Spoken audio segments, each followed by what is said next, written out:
असल में हमने अपने पूरे मुल्क में सर्द खाने इसलिए बंद कर दिए, सर्द खाने भी बंद कर दिए और गुसल खाने भी बंद कर दिए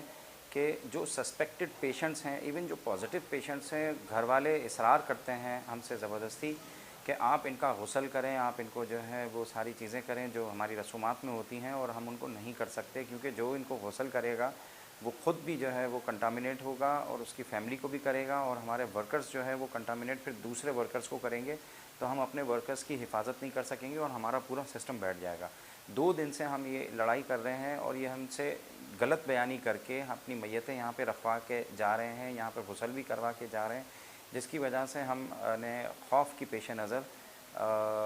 सारे सर्द खाने बंद कर दिए हैं। और लोगों से अपील है कि वो अपने घरों में ही जो है वो गुसल करवाएं,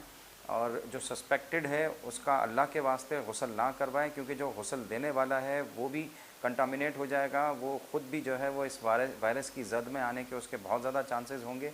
तो बेहतर है कि उसका गुसल ना हो और उसको फ़ौरी तौर पे जो है वो तदफ़ीन की जाए। जहाँ पर भी उसका इंतकाल हो वहाँ से उसको कफ़न पहना के उसकी फ़ौरी तौर पे तदफ़ीन की जाए। नहीं, असल में अब हमें पता ही नहीं है कि कौन नेगेटिव कौन पॉजिटिव है, और जो सस्पेक्टेड है उनको हम तसव्वुर करते हैं कि वो पॉजिटिव है, क्योंकि सस्पेक्टेड का मरना जो है वो सबसे बड़ी अलामत है कि वो पॉजिटिव था।